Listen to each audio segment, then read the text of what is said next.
are standing by now for the restart after 254 circuits, and the time 1 hour 35 minutes and 23 minutes. Back at the Speedrome along with Tim Richmond and Dick Chaffin, I'm Gary Lee.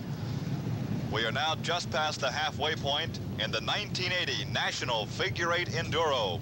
We have had 12 lead changes thus far, and your leader is now car number 18, Kenny St. John. As they take this pace lap, alongside Kenny in car 63 is Marion Hester, but that car is more than a few laps back.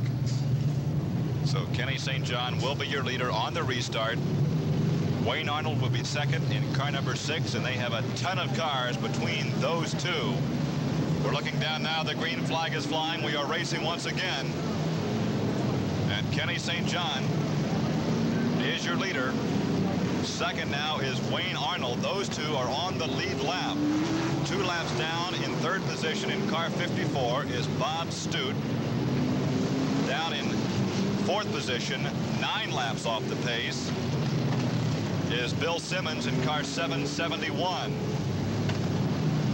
Also 9 laps off the pace in car 51 is Dave Miller.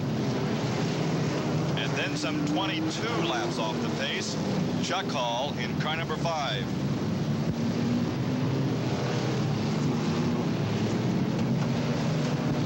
We have had 12 lead changes with 3 different leaders, 7 different times. Your leader has been car number 18, Kenny St. John. We've also seen Wayne Arnold lead on 4 occasions. And car number 5, Chuck Hall, has led twice. So 12 lead changes now. The report is, following that accident that brought out the red, Gary Gross was extricated from the car. He took a good shot to the chest when he T-boned in the intersection. He T-boned Jerry McCluskey. And Gary Gross was removed on a stretcher, taken to a hospital for an examination, but apparently nothing serious wrong with Gary Gross. And once again, a shot of your leader as he works very cautiously through the crossover.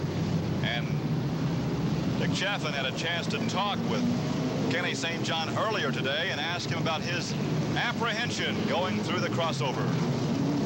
Oh, yeah. It's just all depends how you go about it. You know, there's a lot of cars that should be over to the shredder, but when you got a good car, you know, you really don't have that much trouble. We've only been picked off 3 times in 14 years, but we try to build the car safe, and we like to go home every night when it's over. A very casual approach. We've only been picked off 3 times in how many years? I think he said 14 years, Gary. That's a pretty good record.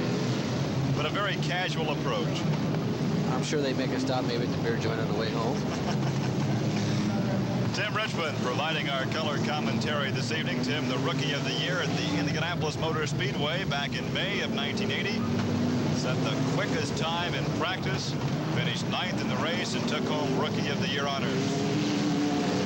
And right now, Tim is watching a race that he has never driven in. Would you like to? Gary, I wouldn't mind trying it at least once. It would be something new and something different. And give you a new outlook on racing, I can guarantee you that.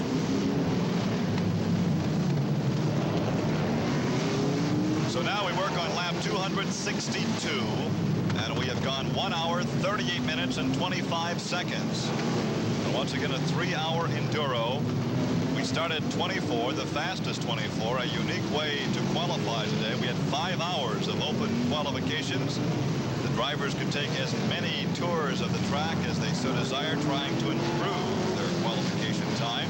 And we started the fastest 24 straight up.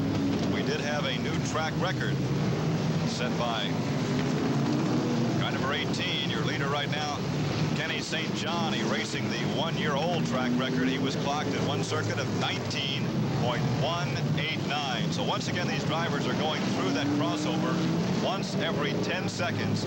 And as we've reiterated so many times, there's just no time to relax.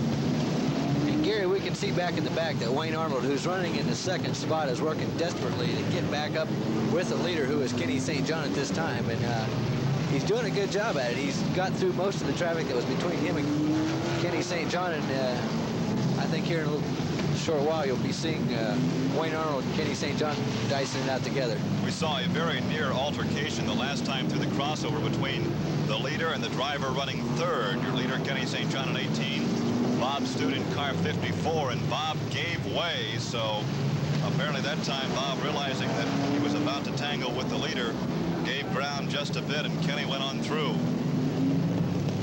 It's also vitally important to know which drivers will bend and which drivers won't, because there are some guys out here that simply will not back off for anyone.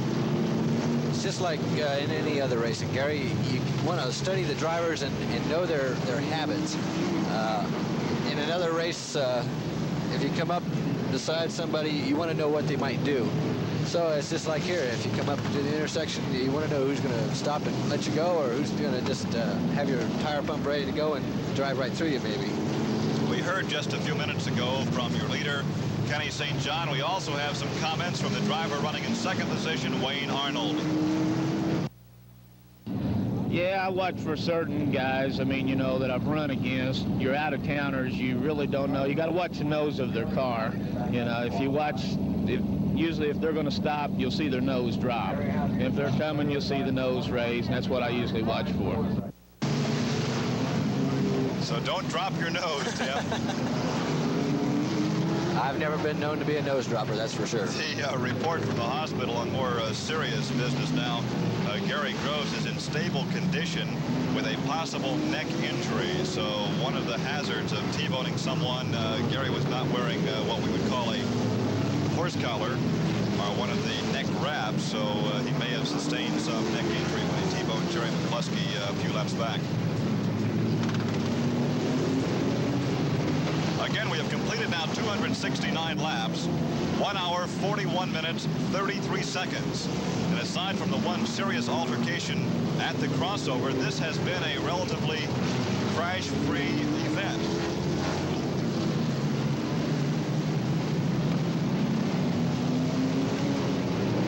Once again, a fifth of a mile, in fact, just a few feet over a fifth of a mile, and I don't have my calculator with me to figure out how many miles are going to travel this evening, but it's certainly not a sunny drive. That's for sure. St. John now has a half-lap lead over Wayne Arnold. And right now, St. John has everything very much his own way. He takes his time, he picks off the traffic, and that is the advantage of having a one-lap or a half-lap lead, because with the half-lap, he can use some additional caution going through the crossover. That's exactly what he's doing right now. Arnold seems to be getting caught in slower traffic and losing just a bit of ground. And your leader picks out a hole and goes on through, once again using that horsepower.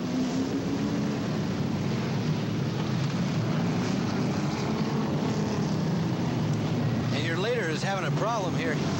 They had a car stop just prior to the intersection, and he had to make a long trip around him to get through there. And he did lose some ground. In fact, he lost substantial ground to Wayne Arnold. Wayne now is on the same straightaway, but Wayne now finds himself in very heavy traffic as he negotiates in that orangey red car number 6. And there is your leader, Kenny St. John, car number 18.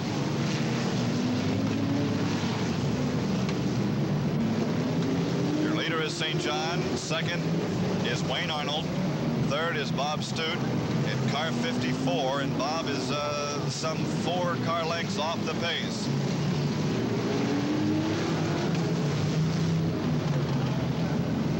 We're keeping Dick Chaffin busy this evening, running through the pit area, checking on the whereabouts of various drivers and the who's, whys, and wherefores of the activity in the pit area. And of course, we said before that pit activity is vitally important. It can certainly change the complexion of this race. The race can be won or lost in the pit area.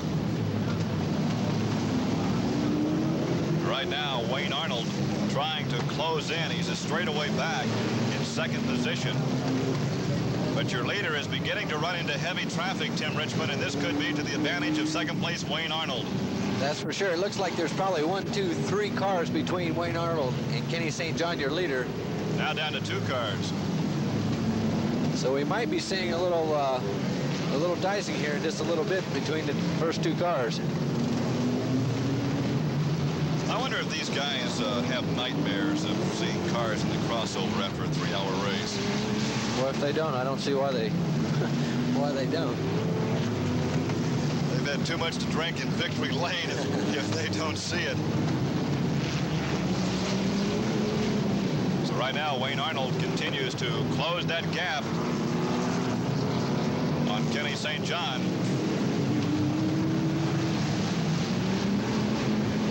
We understand that Dick Chaffin has some information pertaining to Jim Fox in car number 1, the winner here back in 1977. Dick? Well, Gary and Tim, I have some interesting information on Jim Fox out here. Apparently, he is running without a clutch. I just had one of his pit members come up and drop that to me. So that shows you some of the adversities that these drivers have to overcome in an endurance race of this magnitude. So once again, car number 1, Jim Fox is running without a clutch. Now back to Gary and Tim in the booth. Of course, Tim, once the car on a big track is in 4th gear, that is of no consequence. But on a track like this, when the driver may have to stop, drop down to 1st gear for the crossover, he's in trouble. That could definitely be a problem for Jim Fox. Like you say, if he does have to stop at the intersection, he might be sitting there for quite a while unless he can get her fired back up and get her rolling with the starter, because he has no capabilities to get the car moving again without a clutch. And we have a crash here in the intersection. Car number 03, that is Bill Snyder from Frankfort, Indiana, is one of the cars involved, and because of our vantage point, we're looking for a red flag. Do we have it? No, the red flag is not out. So we have 2 obstacles to negotiate right in the middle of the crossover. And they're still leaving the yellow out. Carl Hall, he still has the yellow out, so Snyder is now backing out. That is a Chevy Nova he is driving, and we're trying to pick up the number on the other car, and because of our vantage point, we cannot do so. So now we have 1 car still in the, and there is the red flag. There is the red flag. That halts the activity after 1 hour, 46 minutes, and 47 seconds. We have now completed 283 circuits. And the reason for the yellow is because we have a car parked in a very hazardous position right at the crossover. And as the cars leave the racing surface, the safety truck moves out to push this car away, and we'll have a number momentarily. This will give us a chance to tabulate the first 5 or 6 again, check our totals, and we'll do so and be back momentarily.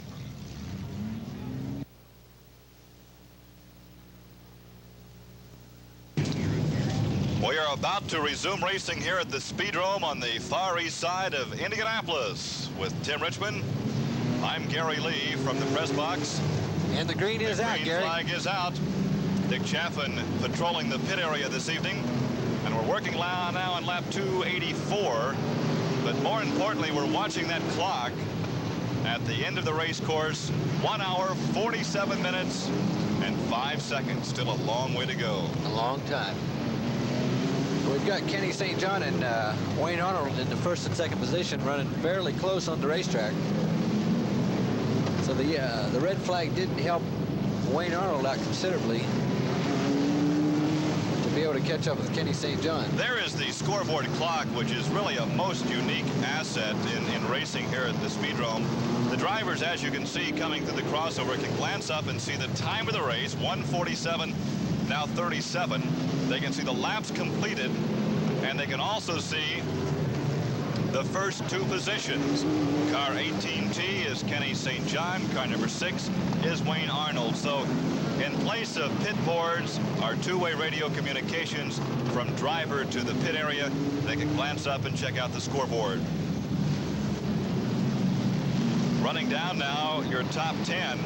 Once again, your leader is Kenny St. John in car 18. Second in car number 6 is Wayne Arnold. They are on the lead lap. In fact, they're running right together on the racetrack. In 3rd position is car 51. And that denotes a change. Car 51. We had been watching car 54. Dave Miller in 51 has now moved to third position, and he is some 10 laps off the pace.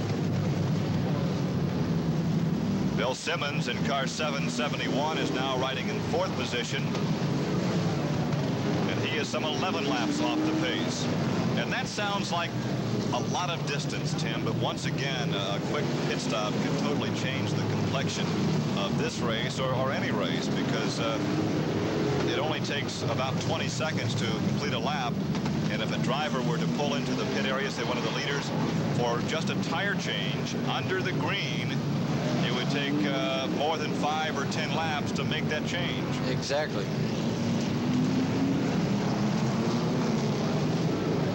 So right now we're working on approaching 1 hour and 50 minutes, approaching the 2/3 mark of this race. We heard one of the PA announcers earlier during a red light situation talking with Kenny St. John, and he said, Kenny, with that big smile on your face, you look like an 18-year-old. He said, right now I feel like an 80-year-old. So it is taking its toll on both equipment and the human body. Okay, now we have been corrected from scoring.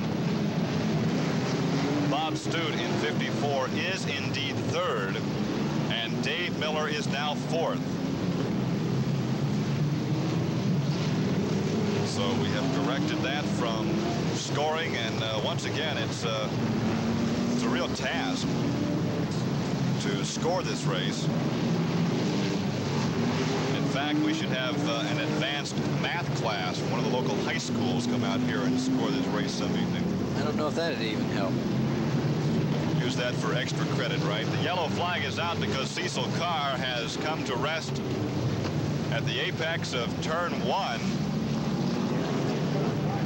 And at the other turn, between turn 3 and 4, you've got Lethal Bowles from Indianapolis stalled on the racetrack. And there is Cecil Carr, and boy, he has had his problems this evening. He has been bounced around in and out of the pit area, but like a good trooper, keeps coming back.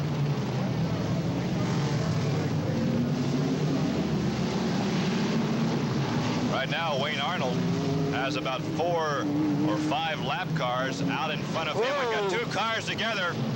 Marion Hester in car 62, George Sutton in 17, and the red flag is immediately displayed. A grinding crash at the crossover. There is Marion Hester. He was moving around in the cockpit, appeared to be okay. We can see the liquid spewing from that car. The other driver involved, car 17, George Sutton, and that car is heavily damaged on the right side. Perhaps we'll have this on the replay. We would hope that we can pick this up once again in slow motion and take a look as these 2 cars come together very, very hard. Marion Hester in car 62, George Sutton coming through the crossover in car 17. Here it comes. There it is. Extensive damage to the right side of George Sutton's car as Hester spins on around, and the car then takes off, rolling backwards away from that crash scene. And we see that the helmet is coming off now as we glance down on the racetrack, and Marion Hester is okay. And there you can see the extensive damage to car number 17, George Sutton. The wrecker is there. George is out. He's walking away, brushing his hair back, shaking his head, and making some motion to the fans that apparently he is okay. But a tremendous impact at the crossover. So we have another red, and that comes at 1 minute, or make that 1 hour, 51 minutes, and 13 seconds into the 3-hour figure 8 Enduro. And once again, we have completed 293 circuits, and Kenny St. John continues to lead. Wayne Arnold is second. The safety crew going to work on car 17. Well, there's a green car again. What can you say? It's green. It looks like he's out of competition. We see that Marion Hester is okay, and you know, we take a collective gasp whenever we see something like that happen, and hold our breath for a moment, because with an impact as hard as that was, we can have injuries. Let's take a look at that once again. You can see the front of Marion Hester's car as it begins to develop.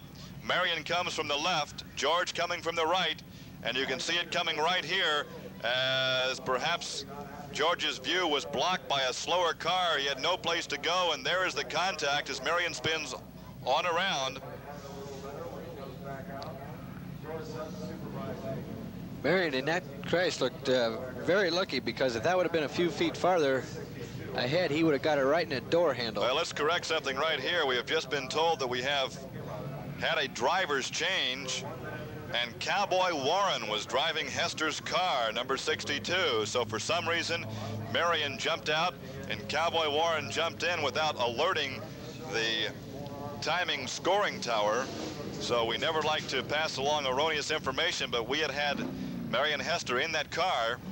But both drivers are okay. We can't say the same for the cars as the safety crew goes to work. We'll clean up the track, take a break, and be back momentarily.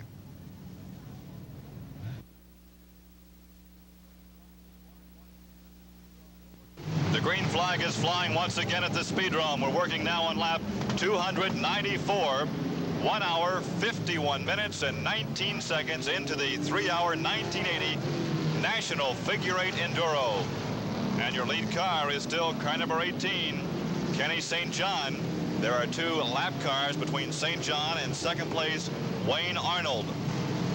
Tim Richmond, in addition to the prize money that we mentioned earlier, we have 2 special prizes to pass along this evening. We have the Sonny Eaton Memorial Award, which will go to the Rookie of the Year. It is named after the driver from Silver Springs, Maryland, who, after completing the 1978 National Figure 8 Championships here, slumped over his steering wheel after suffering a heart attack. He died in a local hospital 2 days later. So the Rookie of the Year award is being named in the memory of Sonny Eaton from Silver Springs, Maryland. We also have the Sonny Thompson Memorial Award, also $50. That will be going to the driver that has the greatest improvement of his starting position. And that award is named after Sonny Thompson, a veteran of figure 8 racing, in fact, one of the early pioneers at this racetrack. He drove for some 25 years, and right now, second place, the car is involved in a tangle. Car number 6 over there in turn 2, car number 6, Wayne Arnold. And there is Arnold to the right of those 2 cars, nose to nose. And if he don't get her going, he's going to be lapped here, Gary. And he is now lapped.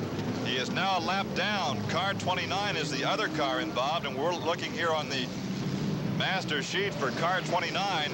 We have gone through now 57 of the qualified cars.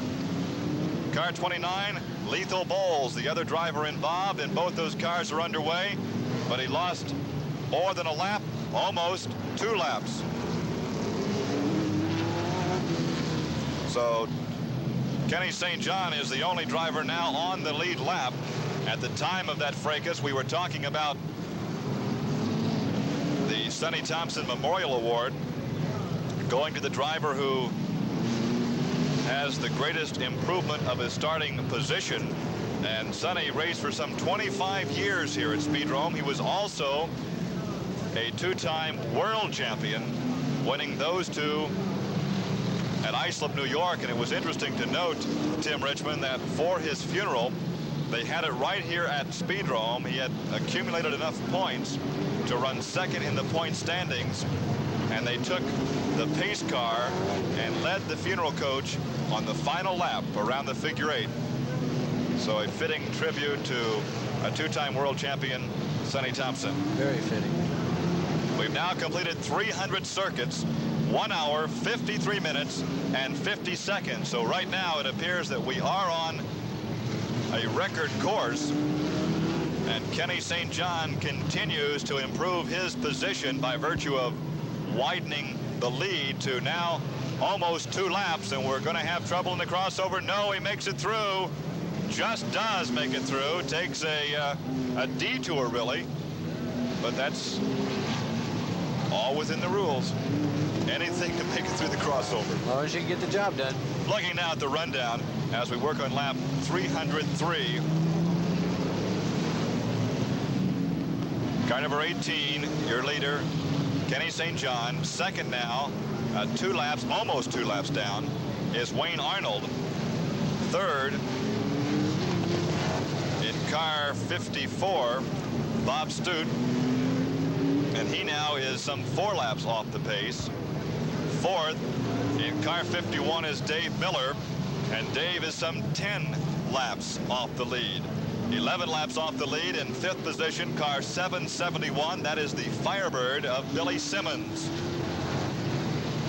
Jim Fox is presently running 8th on the track. He is 31 laps down, and he is beginning to show some smoke. That is the driver we had been told was running without a clutch. But watching Jim on that restart, it was called to our attention by Tim Richmond that there was some provision for going through the gears, because he was stopped on the grid, and now he's back to probably racing in 2nd gear. So they've rigged up some type of contraption.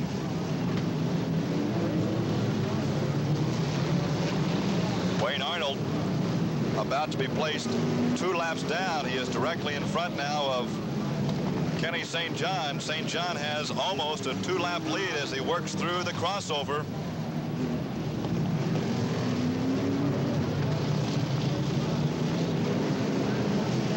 Well, last year marked a father-son combination, as we talked earlier, of Wayne Arnold, almost a legend here at the Speedrome, and son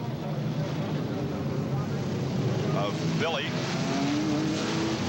They both ran last year, with Wayne finishing 34th, Billy 40th. Billy is not racing this evening. He's on the sidelines watching the progress of his son. Billy has confined his racing to just a few weeks a year, and where his legend ended, his son's began. So now racing on lap 309. We're approaching the 2-hour mark. 1 hour, 57 minutes, and 5 seconds, and possibly the most unique race of its kind anywhere in the world. Gary, just as you talk, number 86 here, let me find his name.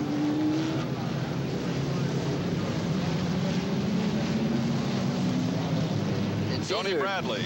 Tony Brady or Dave Grayson. It looks as if his fuel tank is falling out of the back of the car, and this could be a very dangerous situation if it does happen to fall off. They're trying to give him the black flag to get him back into the pits to have it remedied. Now we're trying now to determine. We have so many cars. It is Donnie Utterback. We have so many duplicate numbers, and with some 60 cars qualified, and we never know who's going to be out there because of the procedure of this race. It is Donnie Utterback in car 86. And he is back into the pits now.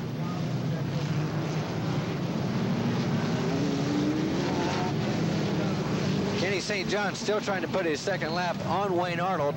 They're nose to tail right now, as you can see. But Wayne Arnold hanging on. And 2 cars get together in the intersection. Car number 86, another 86, and car number 11.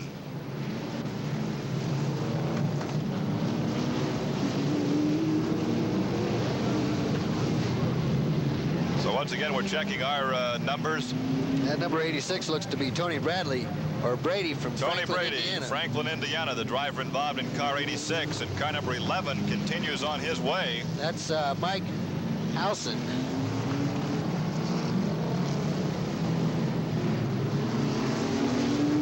Well, a total of 124 different drivers have competed in 1 or more Enduros, with only 8 competing in all 3. And Jim Fox in the number 1 car, who is And look smoking, at is car who is number running 6. 8th, Car is- number 6, your 2nd place car, 2 laps down, heads for the pit area.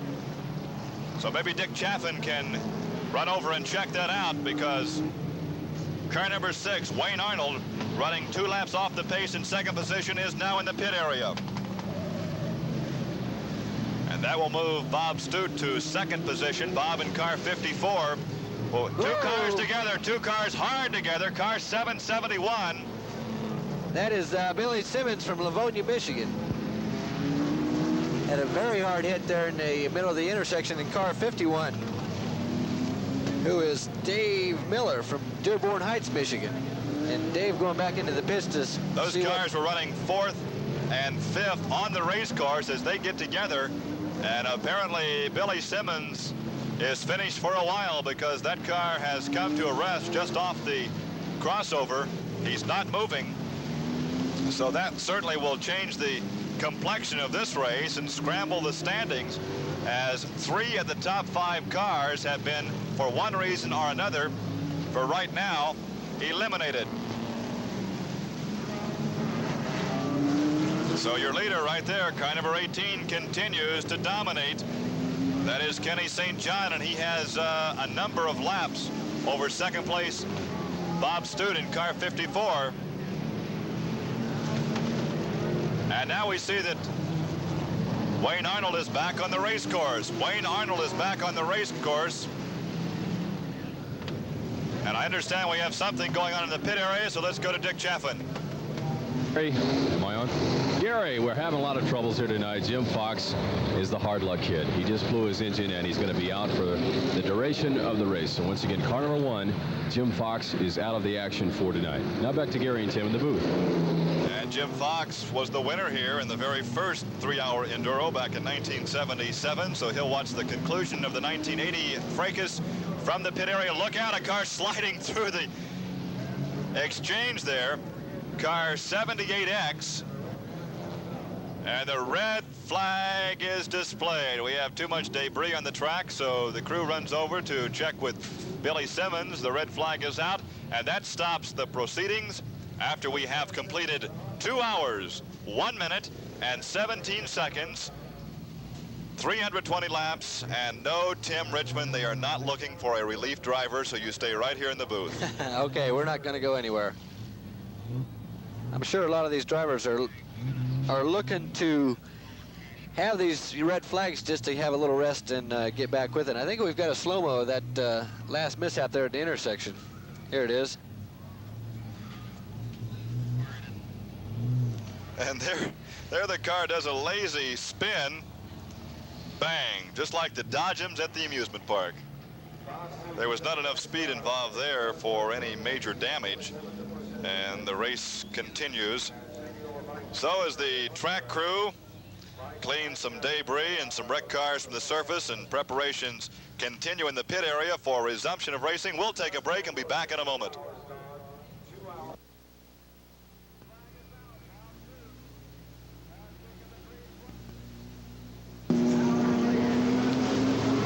Well, I think we were all taken by surprise that time, Tim Richmond, because as some of the cars pulled out of the pit area, the green was dropped and we went racing. And right now there's only 7, now 8 cars. One just came out of the pits. 8 cars on the racing surface. And at the time they threw the green flag, there was probably only 5. And you'll be seeing some interesting action coming out of the pits now. But once again, we have just under an hour remaining. And your leader in car number 18 is Kenny St. John. Now 5 laps back. In second is Bob Stute. In third position, 6 laps back, car number 6, Wayne Arnold. Now, at one point, Wayne had been leading, took a pit stop under the green and lost some 5 laps to the leader. In fourth position, in car 51, 17 laps off the lead, is Dave Miller. In fifth position, in car 771, we saw him in an altercation earlier. That is Bill Simmons, and he also is 17 laps, or was before that red, 17 laps off the lead.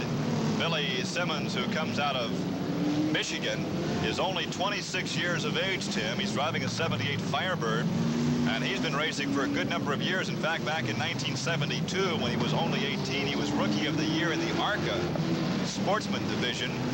Then moved up to ARCA late models in 1975 and copped Rookie of the Year honors there. He finished 5th in the 1978 National Championship Figure 8 and led 30 laps last year. So an experienced driver at the age of 26. And once again, the drivers not only are looking for their competition, but they're also looking up at the scoreboard, and this is what they're looking at right now. Time of the race, we are 2 minutes. Why am I saying 2 minutes? I don't want it to be any longer than what it is. 2 hours, 3 minutes, and 25 seconds. They can see they have completed 324 laps, and your leader, car number 18, Kenny St. John. and Bob Stute is second in car 54. So as we can show you exactly what the drivers are seeing as they glance up at the scoreboard. And really, this is the only thing that is keeping the drivers posted on exactly what is happening and where they may be, because they have no communications with the pit area. The only time they can converse with the crew is under a red light situation. And right now, it looks like we've gone from the freeway at rush hour to a deserted alley, because we're down to only about 12, 13 cars on the race course. And after having as many as 30 at one point,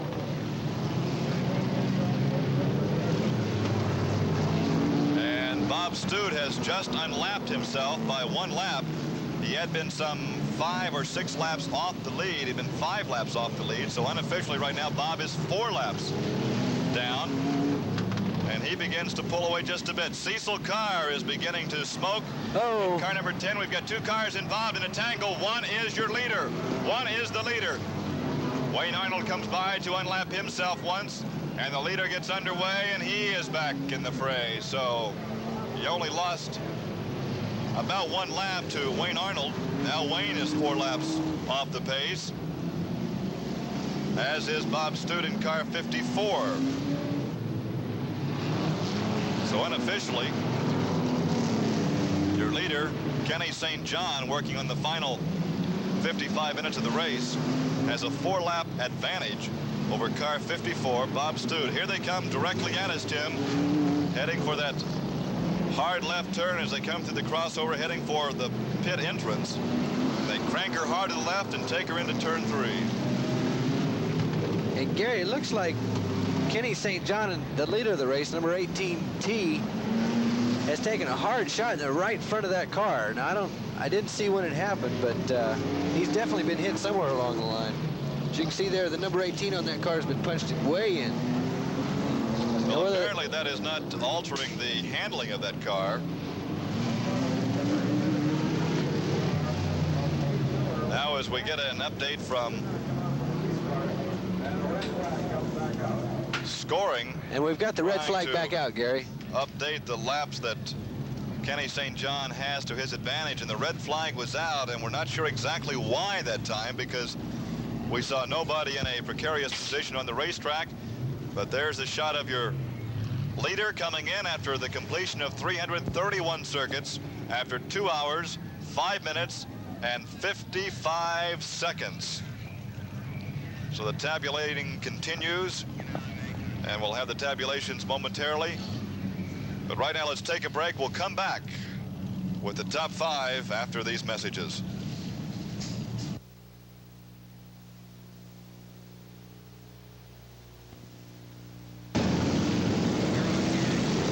Racing about to resume at the Indianapolis Speedrome.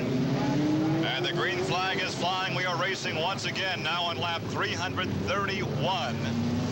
And we have completed 2 hours, 6 minutes, and 7 seconds of figure 8 racing in the 1980 4th annual Figure 8 Enduro, the national Enduro from the Indianapolis Speedrome. And your leader, once again, car number 18, safely through the crossover. That is Kenny St. John. He's going for 3 straight. He won here in '78, again last year. And the lion's share of the purse is up for grabs for the victor, $4,000. Not a bad paycheck for a day's work. Not bad at all, Gary. And we're waiting for some update as some of the crowd there enjoying a very pleasant September evening in the Hoosier capital. It was a hot Saturday, but once the sun went down, things cooled off in a very pleasant racing evening. We're waiting for an updated report from timing and scoring on 2nd, 3rd, and 4th. Bob Stute is still 2nd right now in car 54.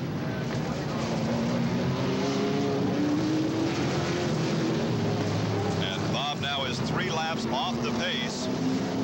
4 laps off the pace. In 3rd position is car number 6, Wayne Arnold, who had the lead earlier, but now 4 laps down from the leader. And number 5, Chuck Hall, who also led early, is now back to 4th position. The Chuck is some 21 laps behind the leader, and how often have we said, though, that 21 laps is not that big of a deficit. And there goes your leader taking a... and Wayne Arnold there on your screen, you and can Wayne see Arnold has has been broke hit the by someone. left front. Wayne Arnold in car number 6 in the pit area with some damage to that left front. So he was tagged or tagged someone, and he's been running now in 3rd position. So once again, that will change the complexion. He's trying to nurse that car back to his pit, and that, of course, is doing no good as he's being pushed back to the pit area. So it will be a while before we see Wayne Arnold, and Wayne had been riding in 3rd position. He was 4 laps off the pace. And we'll check in with Dick Chaffin momentarily to see if perhaps Wayne Arnold and crew can repair that rig and get car number 6 back on the surface.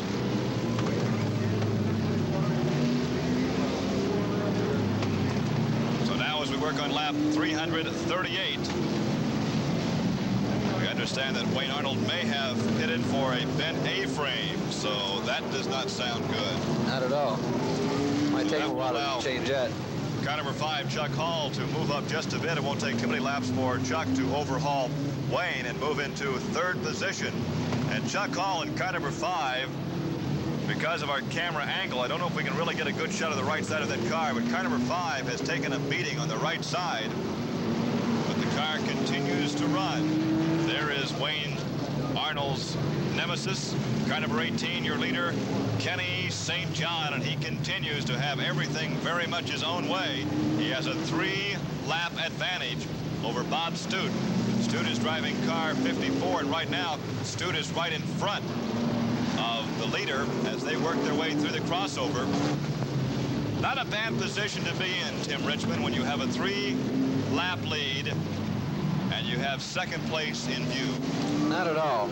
Just kind of sit there and take your time, make the right moves, and make no mistakes, and you should be able to come out the winner. And right there is Kenny St. John, and right in front of Kenny is car 54, Bob Stute.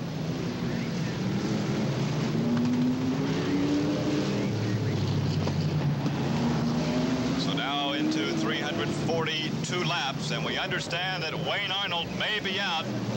Let's check in with Dick Chaffin.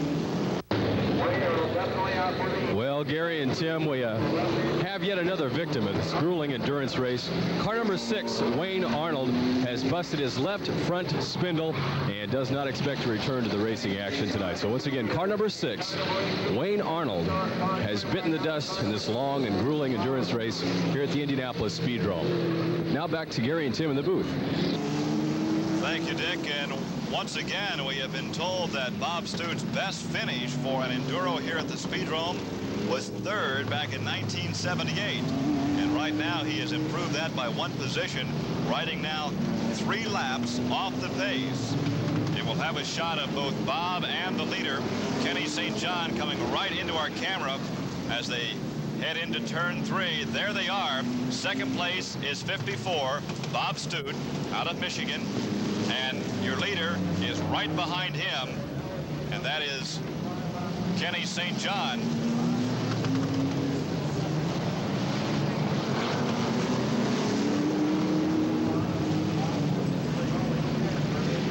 So now looking at the time, we have raced 2 hours, 11 minutes, and 39 seconds. And I know 3 hours is just about the time it takes to run the 500 during the month of May, but one might think that a driver might be more fatigued after 3 hours out here than what you are after 3 hours at 200 miles per hour. Well, Gary, that's probably true, because over at the Speedway, it's a 2.5 mile track over there, and you have the straightaways there to be able to essentially take a rest, if you might call it that. Kind of you take your one hand off the steering wheel and relax it moving around. But here you're always in a turn, basically, and always fighting that car, and it's a 3,600-pound car compared to a 1,500-pound championship car. So I would think here, Gary, that you would probably be a little bit more tired. They're going to race 3 hours here, and at the Speedway, this last race, I believe it took 3 hours and 24 minutes. But I think you'd be a lot more tired here than you would over at the Speedway. Of course, I recall vividly that you became the most famous hitchhiker at the end of that race when your car had stalled at the entrance to the pit area, and the victor, Lone Star JR, Johnny Rutherford, after winning his third 500 stop, gave the rookie of the race a ride back to the pit area. Well, what had happened, Gary, is we ran out of fuel on the last lap, and she stopped dead in its tracks just before the pit entrance, and Rutherford had already taken the checkered flag, came around, and saw that I was going to have about a half-mile walk back to the pits. So, being the nice guy that he is, he stopped, picked me up, and we rode into victory lane, or he dropped me off just before the victory lane at the Speedway. So it was a nice gesture, and hopefully I'll be able to give him a ride back next year. I noticed, though, during the month of May, there were many conversations between you and Lone Star JR, and I imagine he had some great advice to pass along to the rookie. Well, he really did, Gary. He helped me tremendously, just not for the fact of the race car itself, which he did help on, but the Speedway itself, what some of the characteristics of it are, if the wind's blowing in a certain direction, what might happen here and what might happen there. So JR and Rick Mears both helped me a great amount, and probably if it wasn't for them, we couldn't have done as well as we did. Along with Tim Richmond, the rookie of the 500 this past May, I'm Gary Lee in the booth, and we have Dick Chaffin running through the pit area trying to tabulate what is happening down there in a very busy pit area indeed this evening as we work now on lap 353. And during our conversation about the 500, we have noticed that car number 18, your leader, Kenny St. John, has gotten by Bob Stute again. And so now Bob is 4 laps down, and Kenny has a 4-lap margin going into 2 hours, 14.5 minutes. Only 46 more minutes to go. That is easy for us to say, but for the guys behind the steering wheel down there, that must be an eternity.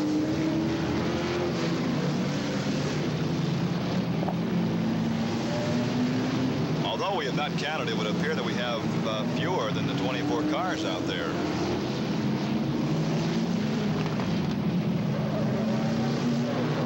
And of course, that makes it easier for your leader to work his way through traffic.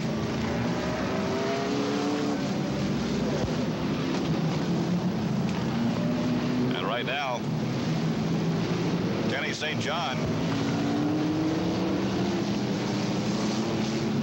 running out in front, but he only has some 12 or 13 other cars on the surface. So for some reason, and we're not sure why, Tim, but we do not have the full complement of 24 cars. Now, we had mentioned earlier that we've actually gone through the entire qualifying lineup. We started the fastest 24. We had 60-some cars that had taken times in qualifications this afternoon. However, some of those cars were scratched because of mechanical problems, some because of their low qualifying position on the totem pole, elected to pack up and go home. So we have gone through the entire 60 cars, and right now we may only have 13 or 14 cars actually running. Well, unless they have a big herd of them come out of the pits here all of a sudden, we're might have even more drop out. We might have maybe less than 10 at the finish, because we do have 44 minutes left in this race, and these guys aren't slowing down a bit.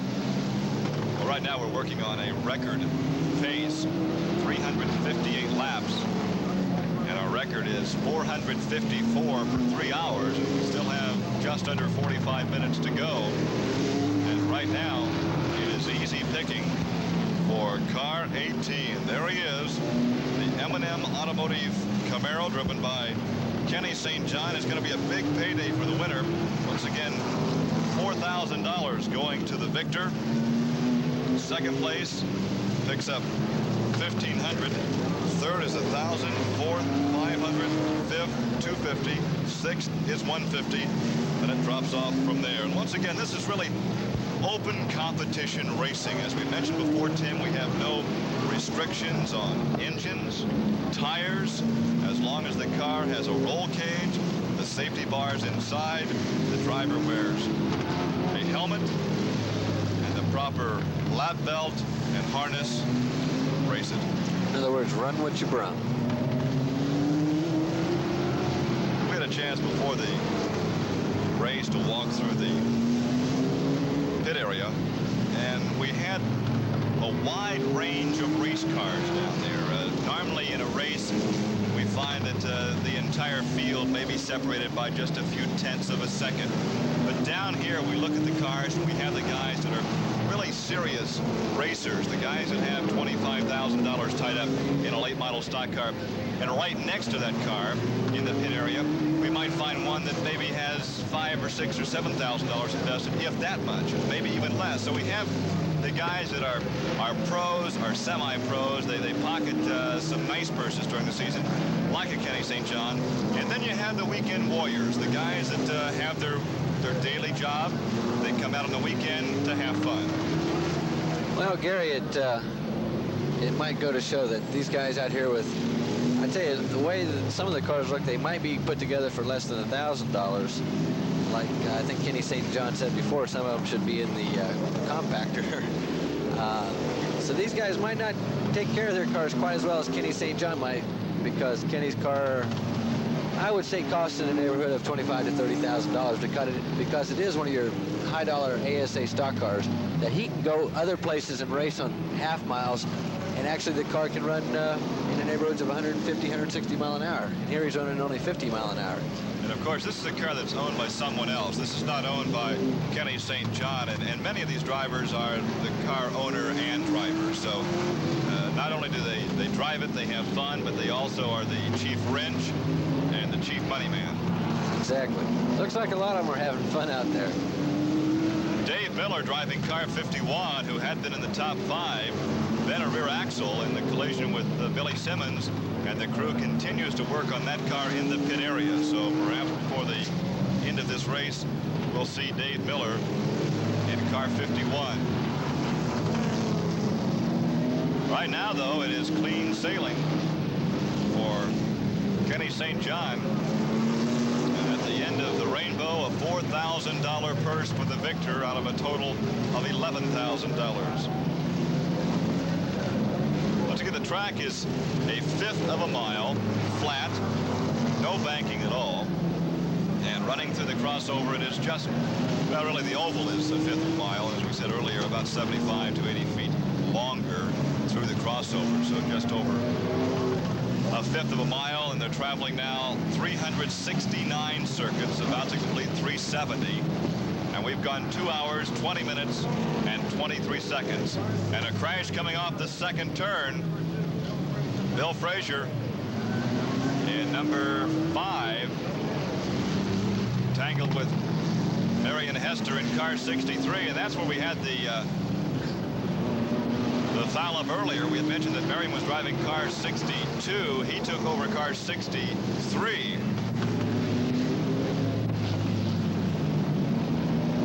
There's a bit of sportsmanship. One of the drivers leaving the track without his own power, so pushed off, and 2 cars get together at the crossover.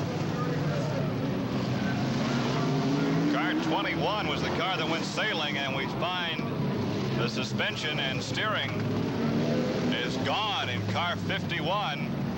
That's Haskett out of Carmel, Indiana, and he will have some serious mechanical woes to mend there. The other car involved was car 21, and he went flying through the air after that altercation in the crossover. And there is Haskett in the pit area, car 51, and he likely will be finished for the day. The other driver involved was Richard Schaefer of the capital city here in Indianapolis, and he got straightened away. For a while, that car was airborne after getting T-boned in the intersection. Now 2 hours, 22 minutes, and 5 seconds complete. And one by one, they're dropping out. We had thought at one point we might have 35 or even 40 cars on the race course, but because of the attrition, we are down to about 13 or 14 right now. We'll get a head count momentarily, and by the end of this race, we could have only 10 or fewer cars racing. working on lap 376, and it is still Kenny St. John. And right now, if he's talking to himself, Tim Richmond, he must have some kind words. Oh, he must, Gary. He's saying, boy, my competition probably 2 or 3, maybe 5 laps down, and all I've got to do is sit out here and make no mistakes and just keep going around in a figure 8. Hopefully at the end of the 3 hours I'll be there. So I think Kenny is probably conserving himself a little bit here, like we're 2 hours 23 minutes into the race, and I'm sure he's a little bit tired, or quite a bit tired. So I'm sure he's just sitting out there just making sure he gets through the intersection fine, and he holds up through the whole 3 hours of it. I'm eager to talk to the winner after the race, whether it be Kenny or someone else, and see if they plan on driving home. I don't know. I think if I had a station wagon, I think I'd pass out the back and let somebody else chauffeur me home. He might not be able to get out of the car after the 3 hours, and they'll just put the car on the trailer, have him drive it up on there, and haul him home in the car. And sleep for 2 or 3 days. Yeah. Well, right now, as you mentioned, he does have a 4-lap lead unofficially over Bob Stute in car 54. And he is gaining ground on Bob right now, so it's actually 4.5 laps. And really only has just over 35 minutes left in the competition.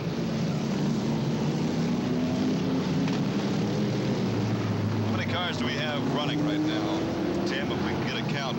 All right. As we have various cars passed out, if you will, around the race course. It looks, Gary, like we've only got 11 cars running at the time, and make that 12 because one just came out of the pits.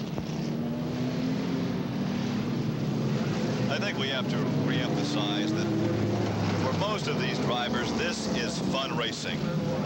Many of these drivers realize with the equipment that they came out here with and looking at the qualifying times that they had no chance at the big dollars, $4,000 winner's purse or $1,500 per second, but they're simply out here to have fun.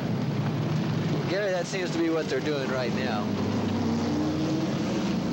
If you can call driving for 3 hours in a figure 8 configuration fun, this is the thing to come out and do. Find yourself an old car in the junkyard, put a motor in it, some brakes, and come out here and have a lot of fun. When you first arrived this evening, I said, Tim, have you ever encountered a figure 8? What did you say about that intersection down here by the track? Well, you'd asked me if I'd ever been in the busiest intersection in the world or something to that effect. And I said not until this one about a half mile down the road. Stoplight. The stoplight down here coming to the track. Well, the fans are getting a delightful show of figure 8 driving expertise this evening on the part of Kenny St. John. He has been in and out of the lead throughout the entire contest. In fact, at one point we'd had some 12 lead changes, and he'd had the lead on 7 different occasions. And right now he only has just under 35 minutes to go, and if he can maintain that lead and not break mechanically, he'll pocket $4,000 in the 1980 edition of the National 3-Hour Figure 8 Enduro. 13 cars are running. Oh, 2 cars hard together. 2 cars very, very hard together. The red flag will be displayed there. And the one's throttle looked like it stuck, Gary. Cecil Carr is one of the drivers involved. The red flag is out, and the other one is Donnie Garrigus. Garrigus is still strapped in as the crew runs over to check that he is okay. Is he okay? Let's wait momentarily as he took a very heavy hit on the driver's side. The PTS crew is there almost immediately. Cecil Carr, there is the ambulance pulling up to the crash scene. In slow motion, it's Donnie Garrigus and Cecil Carr as they come together in the most violent impact of the evening, right in the driver's side. The car gets airborne and spins to a stop. A tremendous impact on the part of Cecil Carr in car number 10, Donnie Garrigus, and I think Donnie is driving car 43. The number was totally wiped out.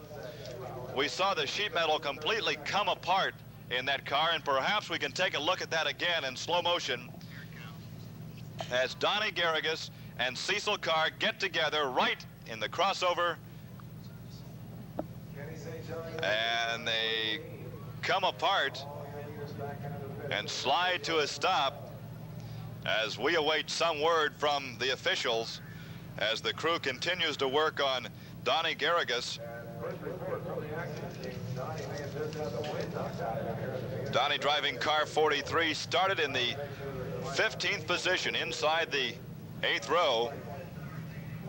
Cecil Carr had started 13th inside the 7th row, and they get together, and the red flag is displayed on lap 385 after the completion of 2 hours, 26 minutes, and 30 seconds. And we still are awaiting some word. As we await for that word and the crew continues to work on Donnie Garrigus, we'll check on his condition and be back in a moment.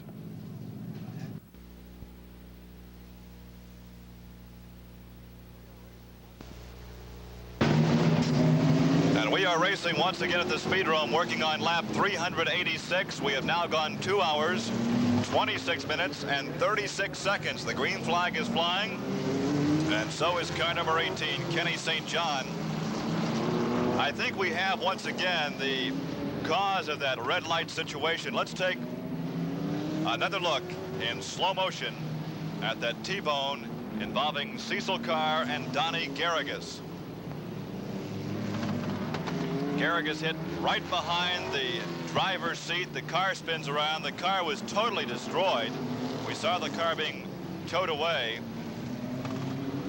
But the good news is that Garrigus climbed out on his own onto the hospital gurney, was taken back to the pit area in the ambulance, and he simply had the wind knocked out of him and complained of some pain in the left arm. So they are securing everything now in the pit area, and we'll be taking him to Community Hospital for a checkup. So once again, Tim Richmond, there is an example we don't like to show, but an example of what the safety specifications inside a car can do for the driver.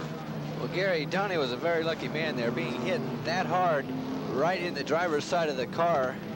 It looked like he didn't have one of the driver's safety nets that some of these cars out here do have. His arm could have come out of the car and maybe been struck by the other one, but luckily it didn't.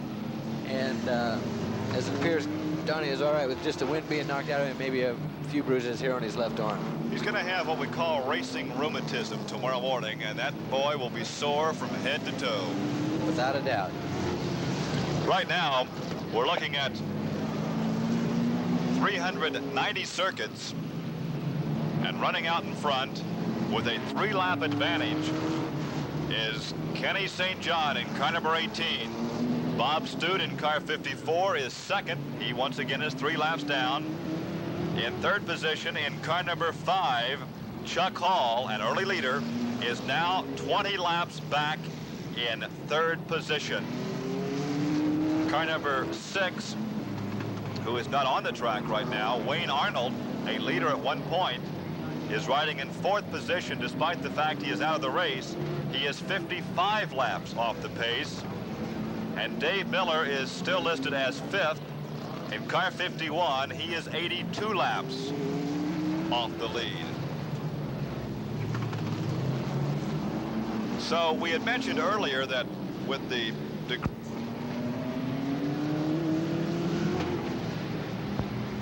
decreasing number of cars on the track, that it would be safer to go through the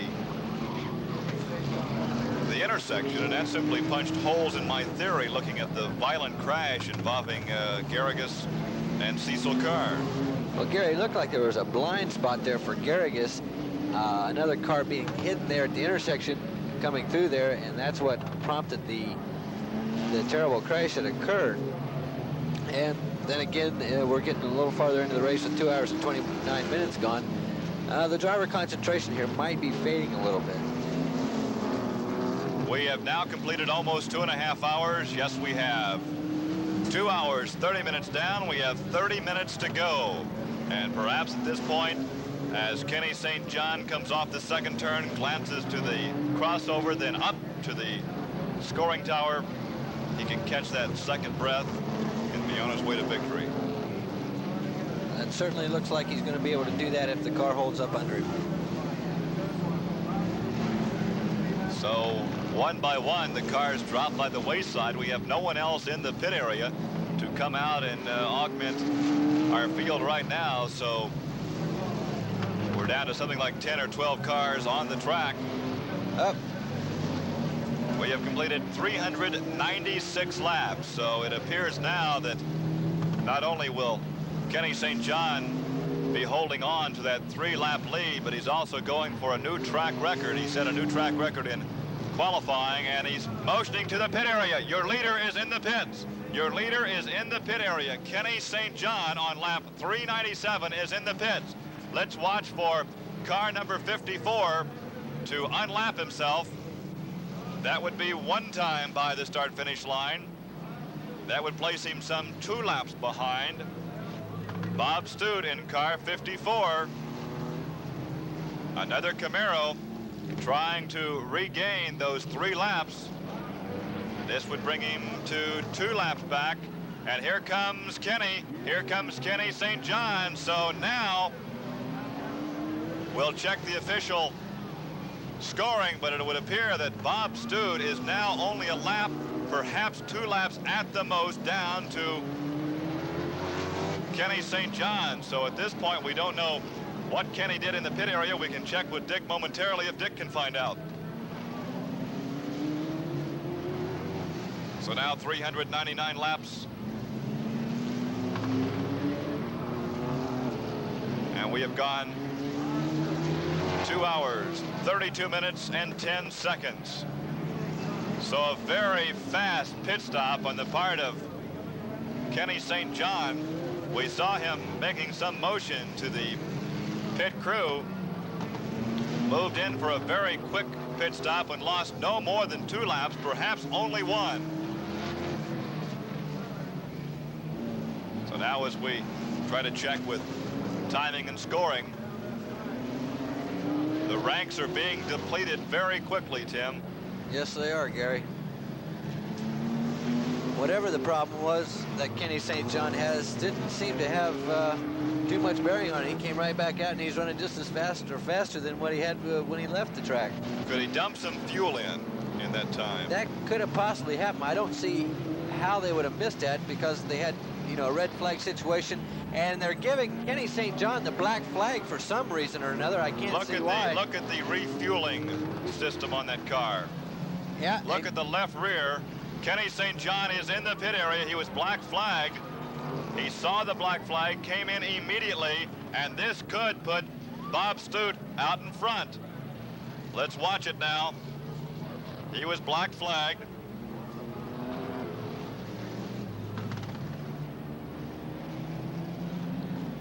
And Gary, if our scoring is correct up here, it's definitely unofficial that Bob Stute is back on the same lap, and he is now the leader of the race and back on the track. Here comes Kenny St. John. So whatever the problem was, we'll get an official report. So as our standings up here, Gary, have it, Kenny St. John and Bob Stute are now on the same lap with, I believe, Bob Stute in the lead. But who is leading at this point? I would hate to call it and be wrong, because now we have only about 25 minutes left, so we'll wait for official scoring to tell us who the leader is. And Bob Stute in car 54 is now your leader. Stute has just over a half-lap lead on Kenny St. John. Now, we don't know what the power plant is in car 54. We know that Kenny has the power. He proved that in qualifying this afternoon, setting the new track record. So at this point, with only some 11 cars on the track, Kenny has to run down your leader, and he has to use that power, and he is gaining. Kenny appears to be gaining a few seconds each lap. Here are your leaders. They both stop for each other. Meeting at the crossover, a 1/2 lap advantage for Bob Stute in car 54.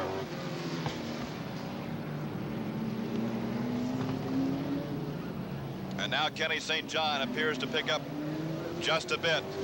Less than a half lap now separating your leaders. Car 54 in the lead. Car 18 is second. Bob Stute is leading this race. He hails from Dearborn Heights, Michigan, driving car 54. Started outside the third row in the sixth starting position. Kenny St. John starting on the pole, inside front row, riding in second position.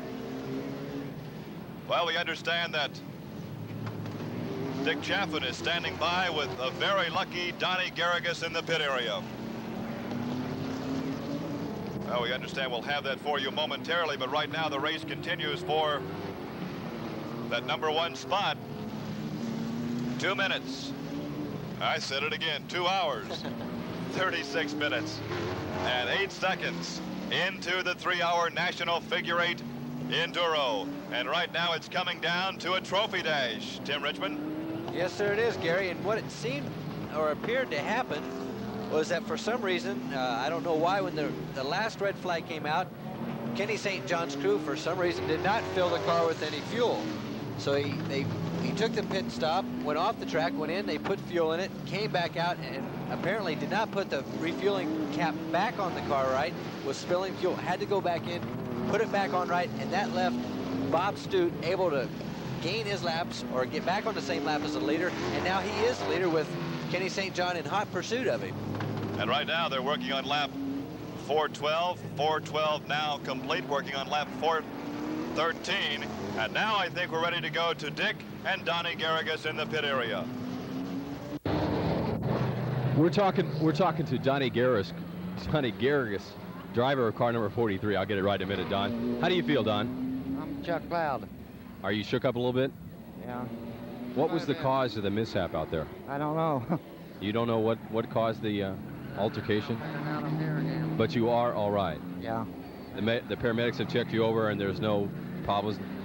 There's no broken bones or anything, right? I don't know. Well, we hope that Donnie Garrigus is not hurt too bad. Now back to Gary and Tim in the booth. Well, there was another case of a driver change, or perhaps a relief driver, because Donnie had been in that car. Chuck had been in his own car earlier. And there's a case of a driver change, a relief driver, and the tower was simply not notified. And that happens quite often, Tim Richmond, in this type of racing, because no holes barred, anything goes. And the drivers change frequently down in the pit area and never notify the tower. Well, that makes me wonder, Gary, if Kenny St. John is actually in the 18 car, and if Bob Stute is actually in the number 54 car. Are you still Gary? Yes, I think I am. Okay, Tim. I'm still Tim. Still Tim. Now we understand a check of timing and scoring tells us that now Kenny St. John is in the lead. Bob Stute is now second, so we're just as confused as the spectators out there. They are on the same lap. But right now, Kenny is pulling up behind Bob, so he has almost a one-lap advantage. So perhaps the earlier pit stop was not as costly as we had first thought. 2 cars on the lead lap, and we're working on the final few minutes of this competition. Well, Gary, I'm not so sure Kenny St. John actually knows he is in the lead of this race is the way he's driving. He's driving like he is in second place, and Bob Stute is still the leader, trying to catch him in passing. Well, again, he can glance up at the scoreboard. The scoreboard does read 418 laps and shows Kenny St. John as your leader. Well, I'm sure Kenny is not really interested in the scoreboard, thinking that maybe Bob Stute is maybe in the lead or not. So I'm sure he's in hot pursuit to try to get by him, just to make sure, in case there is an error in the timing and scoring, that would put him back in first place for sure. That's why you guys take 1 extra lap after taking the checkered flag. Exactly. Only 10 cars now running. We started with 24, went as high as 28 or 30 at one point. Now we're down to 10, and we're down to approaching the final 20 minutes of this competition. And there you can see Kenny St. John coming up to lap Bob Stute in the number 54 car.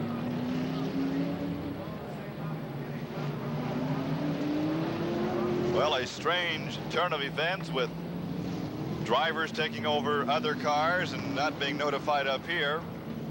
A strange turn of events, changing the complexion of this race when Kenny St. John made that pit stop under the green, then was black flagged, went back into the pit area under the green, and now he pulls up behind Bob. And if he doesn't know he's in the lead, he's going to take it right now, and that could put Bob a lap down, and he does so. So Bob Stute is now 1 lap down. And according to the entry sheet on Bob's car, he's driving a 250 cubic inch 6-cylinder. So we've got a big 8-banger in car 18 and a 6-popper in car 54. Definitely, and I would say that Kenny St. John is running at least a 350 cubic inch engine in there, if that is truly an ASA stock car, which ASA does run 350 cubic inch. Well, he's running a 402. Well, I was proved wrong again. So he should have plenty of bite coming off the turns. So we have 402 in your leader and a 6-banger. Compared to 250 cubic inches. That's right. So now there is 1 lap difference between first and second. Kenny St. John coasting to his 3rd straight national figure 8 title, and he has a 1 lap plus advantage over Bob Stute in car 54. Now just over 18 minutes to go.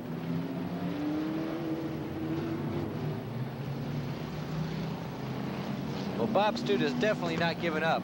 He's still in hot pursuit of Kenny St. John. And if he can do anything, he's going to try to pass him back and get back on the same lap with him. 3rd place is Chuck Hall, and at last count, Chuck was something like 17 or 18 laps off the lead. And Chuck is also driving a 6-cylinder. So apparently the 6s can be competitive. They're riding 2nd and 3rd in the race right now. Well, Kenny St. John is kind of sandwiched in between Chuck Hall and Bob Stute. A 6-cylinder on each end of him. Let's see what he can do with them. Well, right now, with the waning moments of the race approaching, and if Kenny does indeed realize he has that 1 lap advantage over Bob Stute, he's taking every precaution that he possibly can in a race like this. And right now we're down to only about 10 cars on the racetrack. Oh. And 2 cars get together. 3rd place, Chuck Hall. And notice that Chuck is biting a handkerchief. Has a handkerchief in the teeth.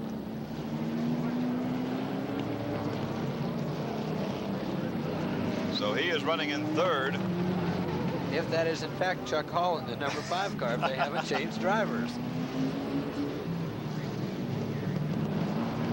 I think we can take a look in slow motion at exactly what happened with Chuck Hall and Bob Stute as they made it through the crossover, and Chuck just got out of shape. He was rooted in the rear bumper by Bob Stute. Hall spun on around, engaged the clutch, kept the engine running, and rejoined the fray. So now 431 laps, and one thing I think we can say at this point for sure, we will have a new track record for laps completed.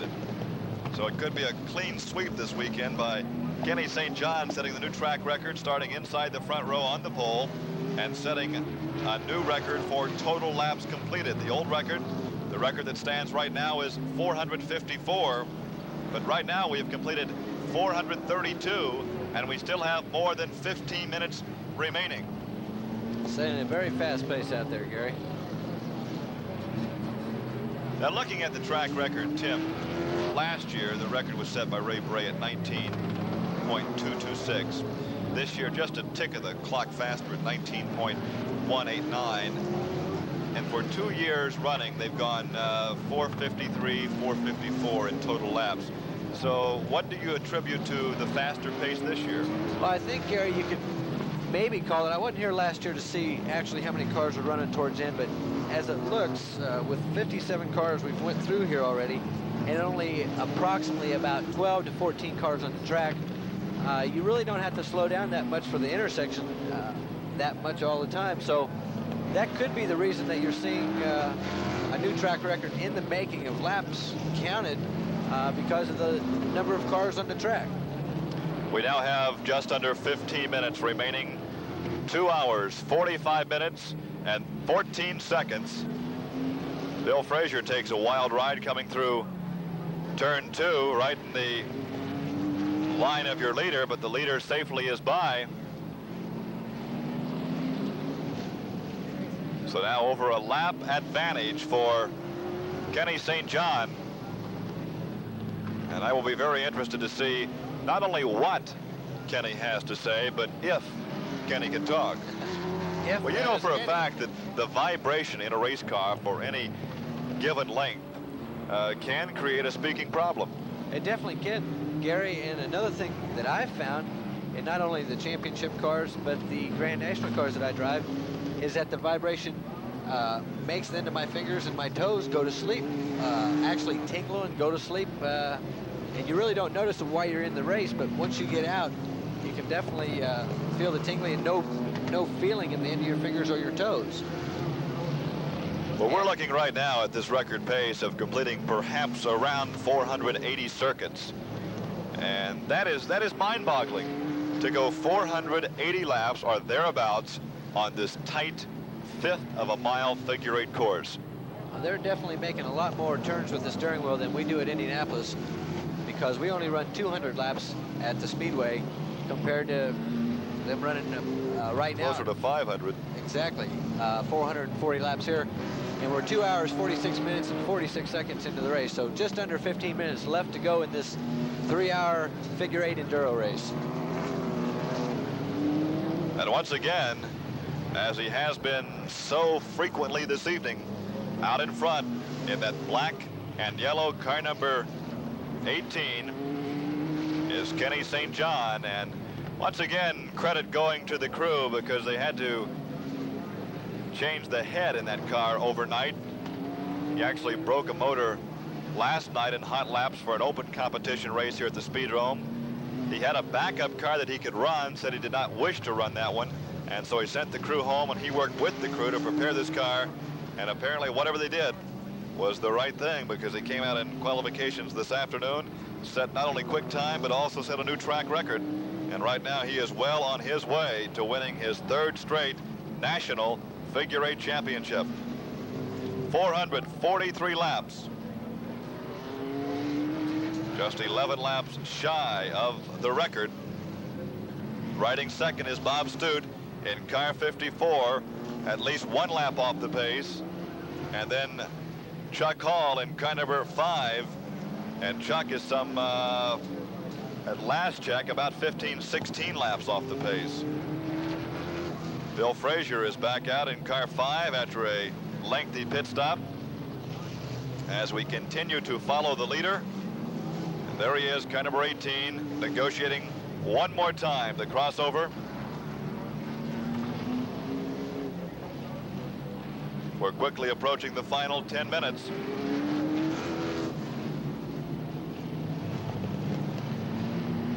Now you notice that the fans have not left, despite the fact that it would appear now that Kenny St. John will pick the plum. The fans are staying with us. 2 minutes. Make that 2 hours, 48 minutes, and 58 seconds. Gary, it was just pointed out to me up here in the booth that St. John's car is painted a dark green. Now, if you look down on that track, what color would you say that car is? Black. Okay, thank you very much. I was even next to the car. Well, we both were next to the car in the pit area before the race, and I said it was black. I know. Better have my eyes checked. It sure looks black to me, but you never know when the sun comes out. That was daylight then, and it was still black, so we'll call it a black car. Well, anyway, we have into the race now 2 hours, 49 minutes, and 40 seconds. So in just a few seconds, we'll have 10 minutes to go.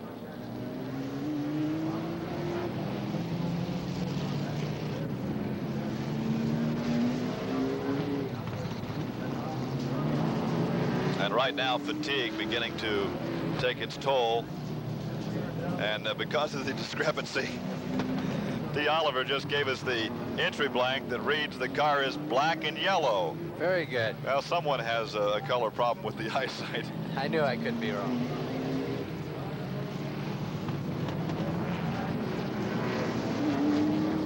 Marion Hester is back on the track in car 63. We will assume at this point Marion is driving that car. Maybe Cowboys in it. That's true. You know, I think after 3 hours here on the mic, we're becoming somewhat numb.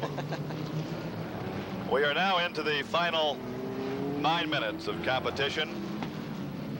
A lap advantage for your leader, Kenny St. John. And very shortly, we'll be able to release Dick Chaffin from his position in the infield, and we'll send him to victory lane to have a talk with our winner.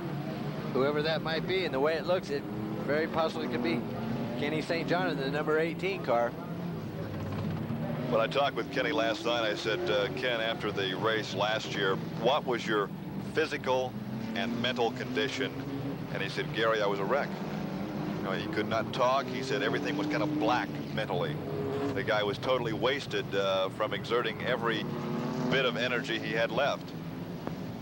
There's a certain intangible called adrenaline.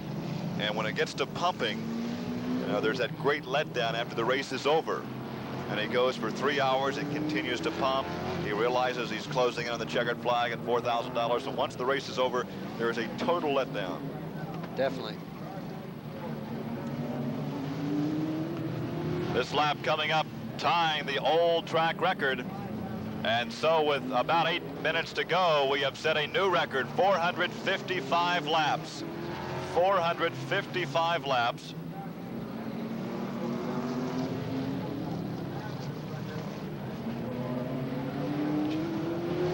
Well, you're not going to believe this, Tim Richmond. After almost 3 hours of competition and being told that Bob Stute was driving car 54, tell me. We now have John Briggs in car 54 as a relief driver. Now, when he came in, apparently the last red light situation, and finally word trickles up from the pit area to the press box that John Briggs is in car 54. Well, So at this point, let us assume, without further ado, that Kenny St. John is driving car 18, and he did not take on a relief driver during that red light situation or when he made that quick pit stop. Gary, I was trying to remember back what the uniform or what shirt that Kenny St. John had on at the start of the race, and it's been so long ago I can't really remember. So, like you say, hopefully that is still Kenny St. John in the number 18 car. Well, we're down now to 6.5 minutes. 6.5 minutes. 459 laps.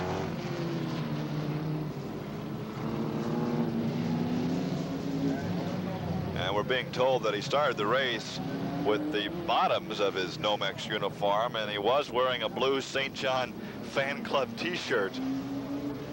So if indeed he did start the race with that, we'll check the next time by to see exactly what the driver of car 18 is wearing.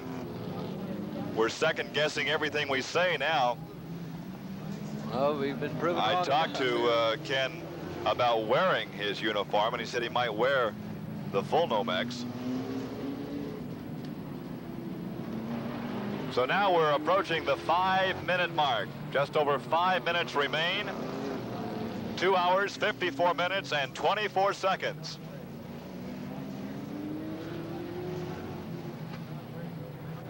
And at last count, 11 cars still on the race course.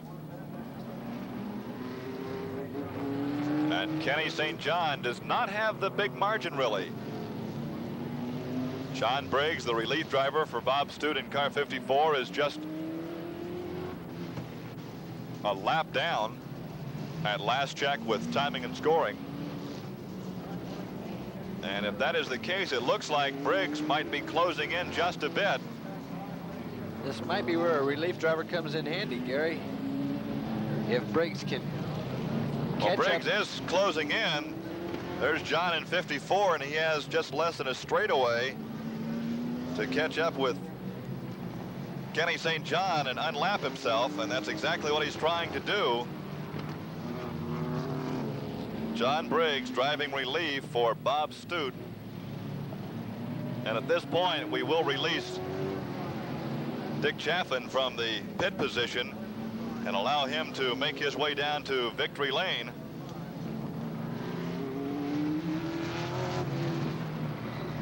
And we almost have a collision in the intersection, but they make it through.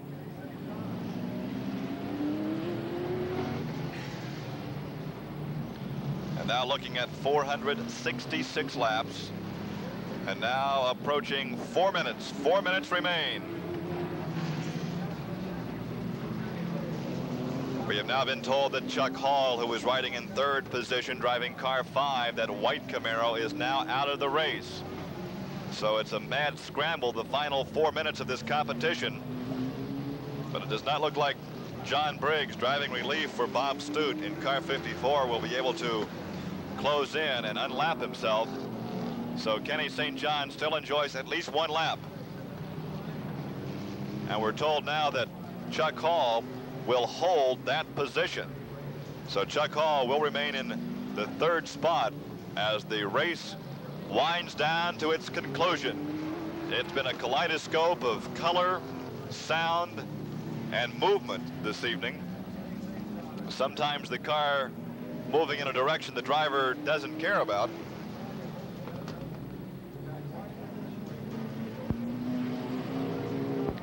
And now, as we keep one eye on the track, one eye on the scoreboard clock, 2 hours, 57 minutes, and 8 seconds. And Briggs is right back up under Kenny St. John's tail there, so with only 3 minutes to go, it looks very doubtful if Kenny St. John has no problems with the car doesn't break, that Briggs can unlap himself and make another lap up to pass St. John for the lead. Well, now if Kenny realizes he has the one lap advantage, it does not appear as though he's willing to allow 54 to unlap himself. And of course, at this point, Kenny has no way of knowing exactly who's driving that car, that we have a relief driver, and we keep an eye on the scoreboard clock, moving in now on 2 minutes remaining.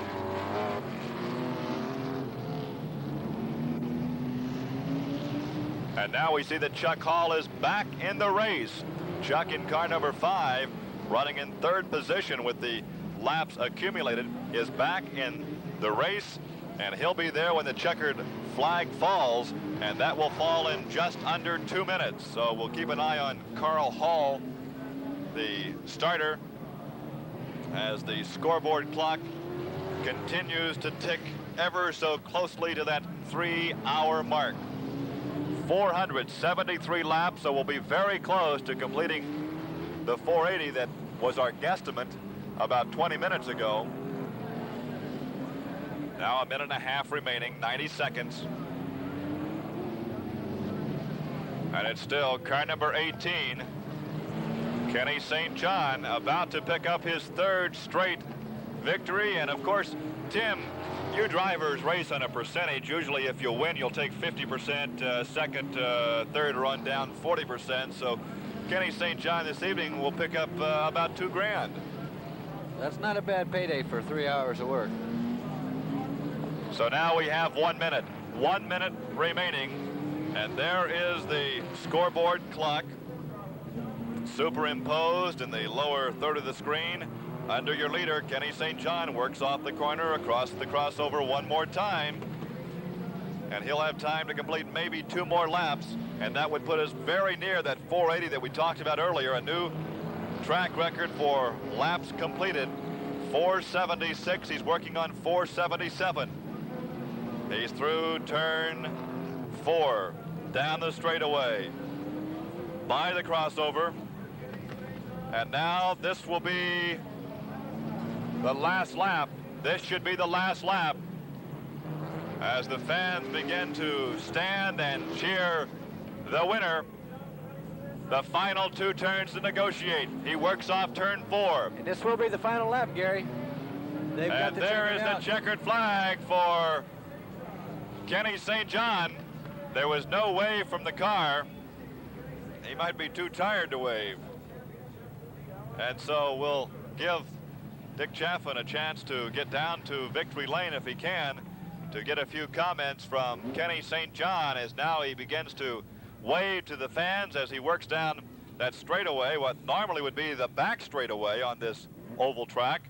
And he is certainly starting to relish his victory as he stops at the pit gate over there. And at this point, he's tired but ecstatic. I'm sure he is, Gary. Any driver to be able to go out and run for 3 hours on a figure-8 course with that many, you know, second, third, fourth, fifth, well, however many close calls he had out there, I'm sure he's a very happy man, and there's his crew on top of his car. And the second place, John Briggs there congratulating him. And the crew rides to victory lane. And what a task these guys had for them, because they had to put that engine back together last night. And I'm sure it was well worth it. Head. So $4,000 going to the victor. And he started in front and finished in front, starting inside the front row with that new track record. Bob Stute, who started driving car 54 from the outside third row position, then at some point during the competition hopped out and let Briggs take over as a relief driver, and they'll share somehow that $1,500 second prize money. And it is pandemonium right now in Victory Circle. There is the checkered flag. And it is indeed Kenny St. John, in case there was any doubt earlier. Kenny St. John with the goggles on, a grin from ear to ear, and he takes a very slow, very triumphant tour of the track. So it's 3 straight for Kenny St. John. He won here in 1978, again last year, and comes back with a clean sweep with the racing program this year, setting a new track record in qualifications this afternoon, and making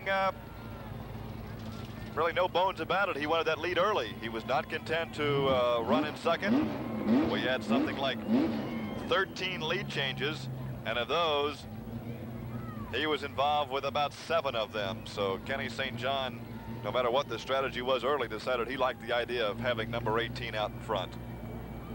Job well done by Kenny St. John from here in Indianapolis. Tim Richmond from Ashland, Ohio, your comments after 3 hours of figure-8 racing. Well, Gary, it was a very interesting race. I'd never seen one here in person, and I'll tell you, Kenny St. John did a whale of a job staying out of trouble, as I'm sure from just watching it on TV that you can see it was very easy to get into. And the crew prepared the car well, making it last the full 3 hours with this on and off throttle treatment that he's given it here for the 3 hours, and just a job very well done. And you can see Kenny getting out of the car with his helmet still on and a grin, and all his friends congratulating him.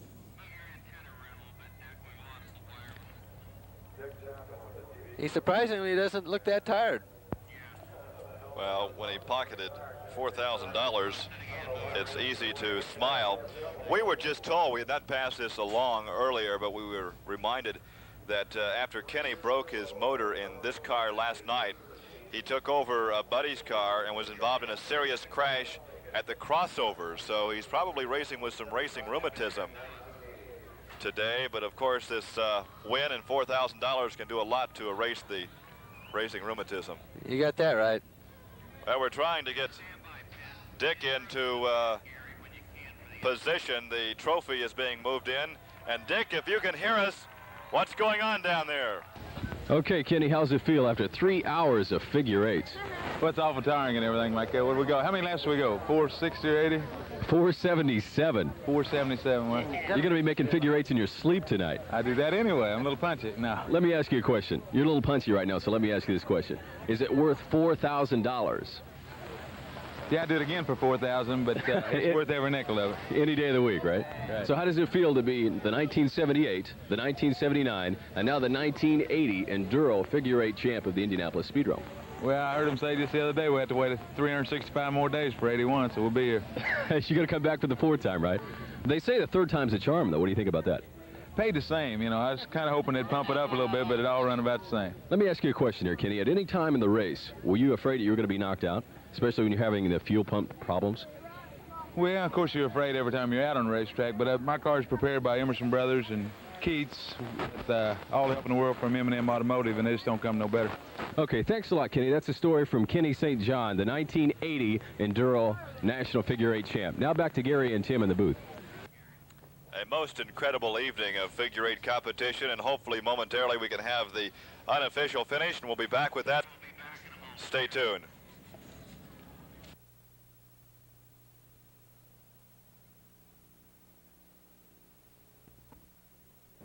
Tim Richmond, win number 3 in a row for Kenny St. John. He picks up $4,000, completing a new track record of 478 circuits. Second, co-drivers in car 54, Bob Stute and John Briggs, 1 lap off the pace. Now in third position, car number 5, Chuck Hall, the 2-time world champion. He completed 445 laps, 33 laps off the pace. And in fourth, Bill Frazier, car 5F, 124 laps off the pace. That wraps it up from the racing capital of the world. We're at the Indianapolis Speedrome. For Tim Richmond and Dick Chaffin, I'm Gary Lee. Thanks for joining us. Good night.